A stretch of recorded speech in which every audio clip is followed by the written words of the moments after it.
समझे इस बात को? देखो, ये स्पेसिफिक रोटेशन का क्या अर्थ है? स्पेसिफिक रोटेशन का मतलब है एक स्पेसिफिक टेम्परेचर पर एक स्पेसिफिक वेवलेंथ के लिए जो रोटेशन होता है लाइट का, उसको बोलते हैं specific rotation. Observe rotation, observe degree of rotation upon length of the tube into concentration in gram per ml. बिल्कुल स्ट्रेट इसी टाइप का क्वेश्चन आएगा। बस आपको ये बात ध्यान रखनी है कि आपने कंसंट्रेशन ग्राम पर एमएल में लिखा है या नहीं लिखा है, और length of the tube decimetre में लिखी है या नहीं लिखी है। यदि ये काम आपने कर दिया तो आपका क्वेश्चन बिल्कुल सही हो जाएगा। Just put in the value and get the answer.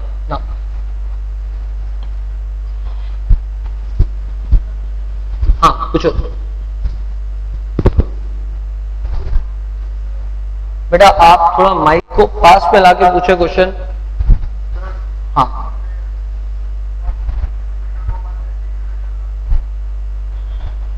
Decimetre है ना, डेसीमीटर 10 सेंटीमीटर लिख ले। मैंने शायद 1 लिख दिया हो, 10 कर दो उसको। नाउ अब तक स्पेसिफिक रोटेशन बता दिया, अब समझे आप। देखो, एक शब्द होता है, इसको बोलते हैं कायरल। इस शब्द को समझो, एक शब्द होता है, इसको बोलते हैं कायरल। कायरल मतलब डिससिमेट्रिक बोल सकते हो, डिससिमेट्रिक।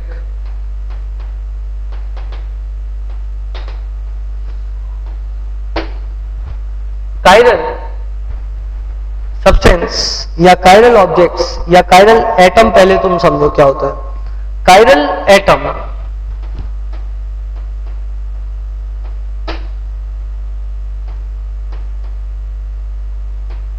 is a atom which is attached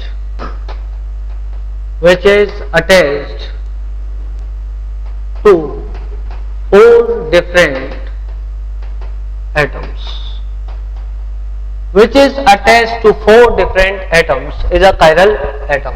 जैसे कि carbon, fluorine, chlorine, bromine, iodine. So this carbon is chiral or chiral. Write it down. So this is a chiral atom.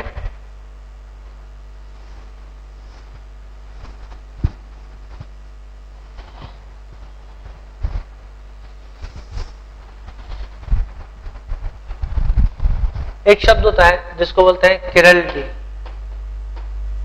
चिरलिटी, चिरलिटी बराबर होता है optical activity.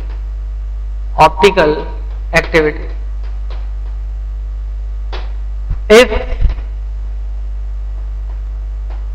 chirality is present, substance is said to be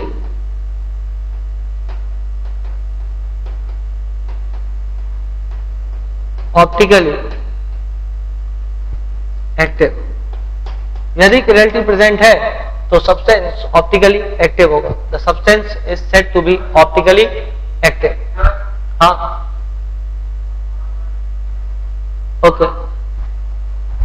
if chirality is present, substance is said to be optically active. लिख लिया बेटा, if chirality is present, substance is said to be optically active। No, एक चीज लिखा, a compound whose mirror image, a compound whose mirror image is non-superimposable,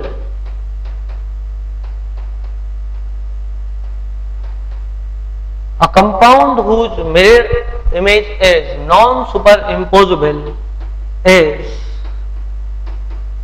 said to be chiral compound. Is said to be chiral compound.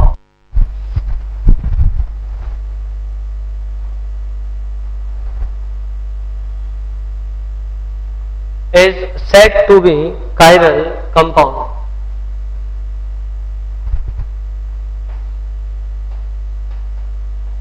chirality is present, chirality is present। ऐसा compound जिसकी mirror image non superimposable हो उसको हम chiral compound कहते हैं, या बोलेंगे this compound is optically active, that means chirality is present.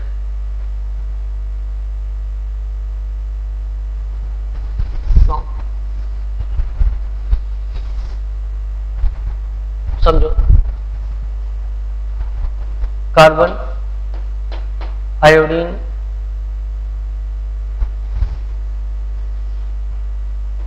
Chlorine, fluorine, इसकी मिरर इमेज देखें।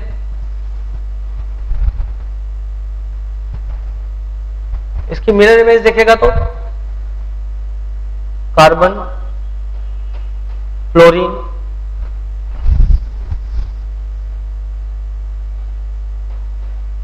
Bromine, chlorine and iodine. F के सामने F, Br and then Cl। तो इसकी जो मिरर इमेज है वो इस पे सुपर इम्पोज नहीं हो सकते। The mirror image is non superimposable, so such compounds are called as chiral compounds, they are optically active compounds. यदि आप देखो तो इस कंपाउंड की जो मिरर इमेज है वो इस पे सुपर इम्पोज नहीं हो सकती। यदि इस कार्बन को पकड़ के मैं इसके ऊपर लाके रख दूं इस कार्बन के ऊपर, तो फ्लोरीन क्लोरीन के ऊपर आएगा, ब्रोमीन ब्रोमीन पे आएगा, पर फ्लोरीन क्लोरीन पे आएगा और आयोडीन आयोडीन के ऊपर आ जाएगा। तो चूंकि फ्लोरीन क्लोरीन के ऊपर आ रहा है और फ्लोरीन फ्लोरीन के ऊपर आ रहा है, इसका मतलब इस कंपाउंड की जो मिरर इमेज है वो कंपाउंड पर सुपर इम्पोज नहीं हो रही है। And if the mirror image does not super impose, then it is said to be a chiral object or a chiral compound। तो आप इसको समझो बहुत अच्छे से कि इस कंपाउंड की जो मिरर इमेज है वो इस पर सुपर इम्पोज नहीं हो सकते। अब आप एक बात सोच सकते हैं कि सर ऐसा क्यों नहीं करते कि इस क्लोरीन को पकड़ो, इसको बोर्ड से उठाओ और उठा करके इसी के ऊपर धपदी से धर दो। ऐसा करो कि इस क्लोरीन को उठाओ और उठा इसके ऊपर में रख दो।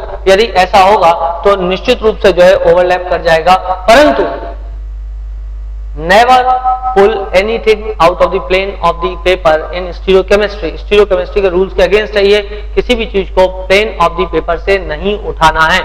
Now therefore जो भी आप इसकी ओवरलैपिंग करोगे, that overlapping will be done into the plane of the paper। तो यदि यूं लेके आओगे इसको तो निश्चित रूप से वो इसके ऊपर में ओवरलैप नहीं करेगा।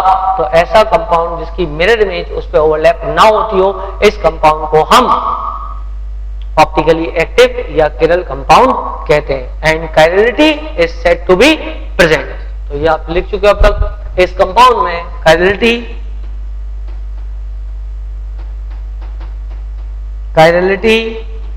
और optical activity is present. The compound is chiral। The compound is chiral, it is optically active। इसके बाद समझे हम ये बात कैसे पहचाने कि कोई कंपाउंड ऑप्टिकली एक्टिव है या नहीं। मैंने अभी आपको बताया कि आप चिरल कार्बन देख सकते हो। चिरल कार्बन यदि मौजूद है, जैसा कि लास्ट कंपाउंड में चिरल कार्बन मौजूद था, तो वहां पे हमने देखा कि ऑप्टिकल एक्टिविटी प्रेजेंट होती थी।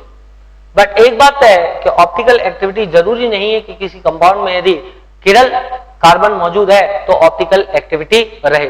पर उससे पहले मैं आपको चिरल कार्बन देखना एक बार ढंग से एग्जाम्पल समझ सिखा देता हूं कि आप क्या चिरल कार्बन देख पा रहे हैं या देख पा रहे हैं। इस एग्जाम्पल को देखें, मैं बोर्ड पे ये एग्जाम्पल बना रहा हूं। आप लोग मुझे बताएंगे कि इसमें कितने चिरल सेंटर्स मौजूद हैं। रिमेंबर दिस कि चिरल सेंटर का मतलब क्या है। चिरल सेंटर्स का मतलब है वो सेंटर्स जो कि 4 अलग अलग ग्रुप से जुड़े हुए हों, उन्हें हम बोलते हैं चिरल सेंटर्स। फिर एक शब्द होता है प्रोकिरल, एक शब्द होता है प्रोकिरल। किरल मैं आपको समझा चुका हूं कि किरल क्या होता है। किरल कार्बन देखने के लिए ऐसा कार्बन किरल कार्बन होता है जो कार्बन 4 अलग अलग ग्रुप से जुड़ा होता है, उसको बोलते हैं हम किरल कार्बन। चार अलग अलग ग्रुप से जुड़ा होता है उसको बोलते हैं किरल कार्बन। और प्रोकिरल कार्बन क्या है? प्रोकिरल। प्रोकिरल का मतलब क्या हुआ? प्रोकिरल का मतलब होता है, प्रो मतलब होता है ऐसा बनने की संभावना है उसमें, ही इज प्रो दिस मतलब उसमें ऐसा बनने की संभावना है, उसका ऐसा करने की संभावना है, इसको बोलते हैं शब्द प्रो। तो प्रोकिरल का मतलब हुआ ऐसा कार्बन जिसमें किरल बनने की संभावना है पर वो फिलहाल किरल नहीं है। इसका मतलब ऐसा कार्बन जो कि दो अलग अलग ग्रुप से जुड़ा हो और दो सेम ग्रुप से जुड़ा हो, ऐसे कार्बन को हम प्रोकिरल कार्बन कहेंगे, क्योंकि इसमें संभावना है दो ग्रुप सेम है, दो ग्रुप अलग अलग। यदि एक ग्रुप को भी सेम ग्रुप को हटा के उसकी जगह अलग ग्रुप लगा दिया जाए तो वो क्या होगा? किरल हो जाएगा। इसका मतलब उसमें किरल बनने की पूरी संभावना है, बस एक सेम ग्रुप को हटाओ और उसकी जगह दूसरा ग्रुप लगाओ और किरल बन जाएगा। फॉर एग्जाम्पल मैं आपको बताता हूं बेटा, जैसे कि आप इस एग्जाम्पल को आप देखें, इधर ये वाला जो कार्बन है, ये वाला कार्बन प्रोकिरल कार्बन है। क्यों? एक तरफ तो इससे मिथाइल ग्रुप जुड़ा हुआ है और दूसरी तरफ इससे, एक तरफ तो इससे मिथाइल ग्रुप जुड़ा हुआ है और दूसरी तरफ इससे ये हो गया CH2 और ये हो गया CH3। तो एक तरफ तो इथाइल ग्रुप है, एक तरफ मिथाइल ग्रुप है, और इधर क्या है? इधर हाइड्रोजन है और इधर क्या है? इधर हाइड्रोजन है। तो इस पे दो डिसिमिलर ग्रुप है और दो सिमिलर ग्रुप है, तो इस कार्बन को मैं क्या बोलूंगा? इस कार्बन को मैं प्रोकिरल कार्बन बोलूंगा। यदि इसका एक हाइड्रोजन हटा करके इसके स्थान पर मैं Cl लगा दूं तो ये किरल हो जाएगा। तो प्रोकिरल क्यों है? क्योंकि इसमें किरल बनने की संभावना है। तो आप प्रोकिरल सब लोग यदि समझ गए हो तो आप मुझे इस डायग्राम के अंदर बताएं कितने कार्बन किरल हैं और कितने कार्बन प्रोकिरल हैं। कैलकुलेटर्स सभी बच्चे समझ गए ना किरल और प्रोकिरल की डेफिनेशन? किरल मतलब ऐसा कार्बन जो चार अलग अलग रूप से जुड़ा हुआ हो। प्रोकिरल मतलब ऐसा कार्बन जो कि दो सेम और दो अलग अलग ग्रुप से जुड़ा हुआ हो, उसको बोलते हैं प्रोकिरल कार्बन। लगाए बेटा पता डायग्राम में कितने कार्बन प्रोकिरल हैं और कितने कार्बन किरल है। हाँ बेटा आगे आंसर इसका, कितने सेंटर किरल हैं और कितने प्रोकिरल हैं बताएं। जो भी बच्चा बताना चाह रहा हो अपने हाथ में माइक लेके बताएं जल्दी।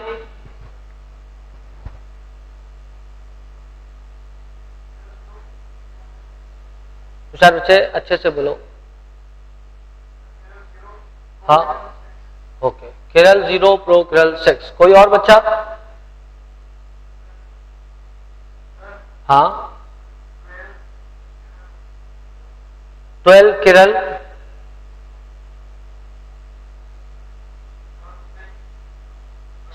6 प्रोकिरल। ओके 12 किरल 6 प्रोकिरल। और किसी के दिमाग में कोई आंसर आता हो?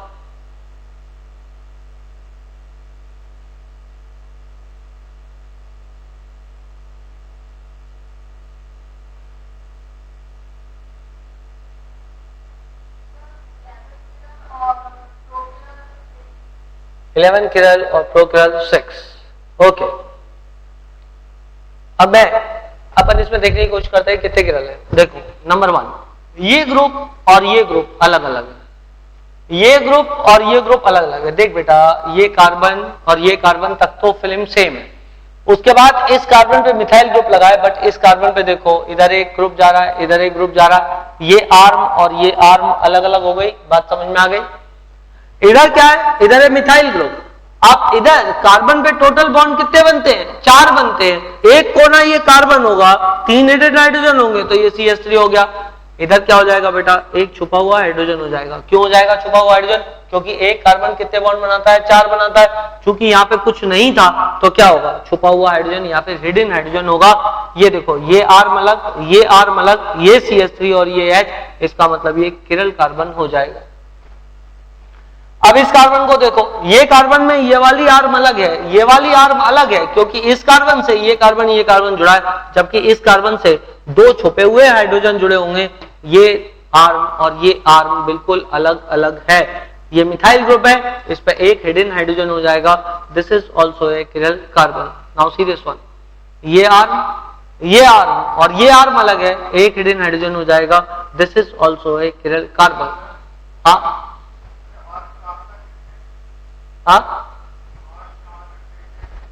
ऑल कार्बन, अरे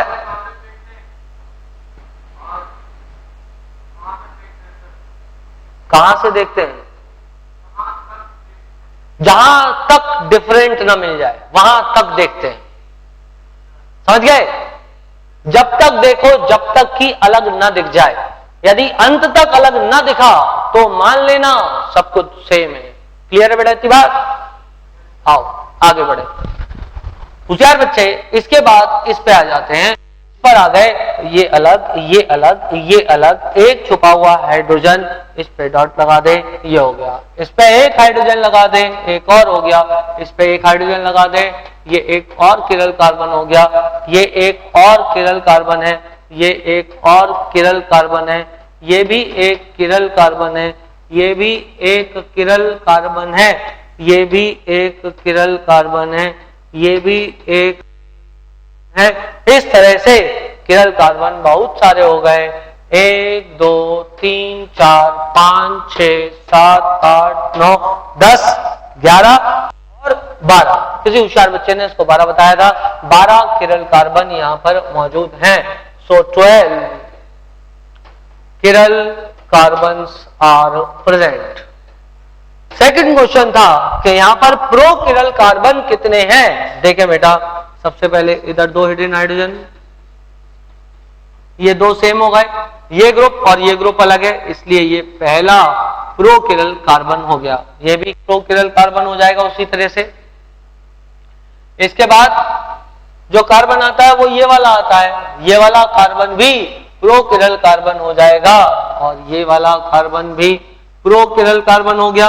उसके बाद में ये नहीं ये नहीं ये नहीं, ये आ जाओ, ये हो गया prochiral carbon. Again this is prochiral carbon and then सेवा समाप्त। आओ गिने, 1 2 3 4 5 6। एक होशियार बच्चे ने पूरा करेक्ट आंसर दिया था, 12 किरल और 6 प्रो किरल, एकदम सही है। एक बच्चे ने गिनने में गलती कर दी, जिन्होंने 11 किरल और 6 प्रो किरल बोले थे। क्या सभी बच्चों को ये बात क्लियर है कि किरल और प्रो किरल कैसे देखते हैं? यदि कोई प्रश्न पूछ रहा हूं तो आप तुरंत पूछ सकते हैं। नाउ एक मॉलिक्यूल जिसमें किरल कार्बन है वो ऑप्टिकली एक्टिव होना चाहिए। किरल कार्बन मतलब वो प्लेन पोलराइज्ड लाइट को रोटेट करेगा। बट एक बात आप समझे बेटा कि एक मॉलिक्यूल जिसमें किरल कार्बन सिर्फ एक है वो हरदम ऑप्टिकली एक्टिव होगा, वो ऑप्टिकली इनएक्टिव नहीं होगा, मतलब वो प्लेन पोलराइज्ड लाइट को रोटेट करेगा। बट अपन एक लॉजिक लगाते हैं, कॉमन सेंस लगाते हैं। मान लो बेटा किसी मॉलिक्यूल में एक से ज्यादा किरल सेंटर है और एक किरल सेंटर लाइट को राइट में रोटेट कर रहा है, जबकि दूसरा किरल सेंटर लाइट को लेफ्ट में रोटेट कर रहा है। यदि एक किरल सेंटर लाइट को राइट में रोटेट कर रहा है और दूसरा किरल सेंटर लाइट को लेफ्ट में रोटेट कर रहा है और दोनों किरल सेंटर बराबरी से लाइट को रोटेट कर रहे हैं, तो क्या होगा? उस मॉलिक्यूल में दो किरल सेंटर होने के बावजूद मॉलिक्यूल ऑप्टिकली इनएक्टिव हो जाएगा। क्लियर है बेटा इतनी बात? इसका मतलब कहने का यह है कि presence of a chiral carbon in a molecule does not ensure optical activity. A molecule may contain more than one chiral carbon, but still it is optically inactive because the rotation of light done by one chiral center is cancelled by the other chiral center. तो उस case में क्या होगा? उस case में molecule optically inactive हो जाएगा। यदि मॉलिक्यूल में सिर्फ एक ही किरल कार्बन होता तो इसका मतलब तो वो सदैव ऑप्टिकली एक्टिव होगा, वो हरदम optically, it is always optically active. But if at all the molecule has more than one chiral carbon, you cannot say with the surety that molecule will always be optically active. लिख लो note.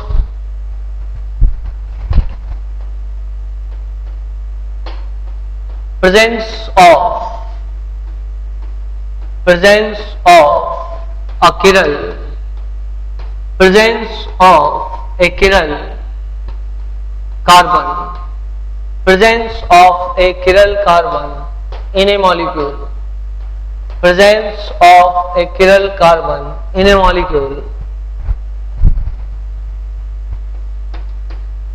does not always ensure optical activity to be present, to be present, thus we can say that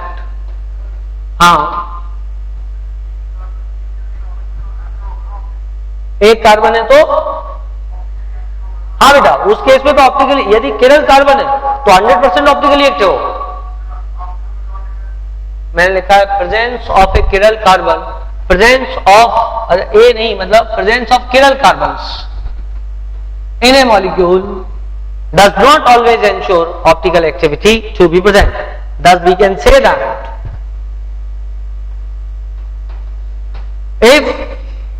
thus we can say that chirality is a property of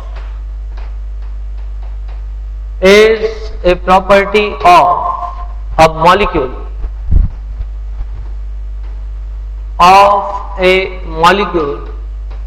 not of individual atoms, not of individual atoms। बेटा किरलिटी का मतलब क्या है? Optical activity. याद करो, लिखाया था थोड़ी देर पहले, किरलिटी मतलब ऑप्टिकली एक्टिव, ऑप्टिकली एक्टिव। तो होशियार बच्चों, presence of chiral carbons always does not ensure optical activity.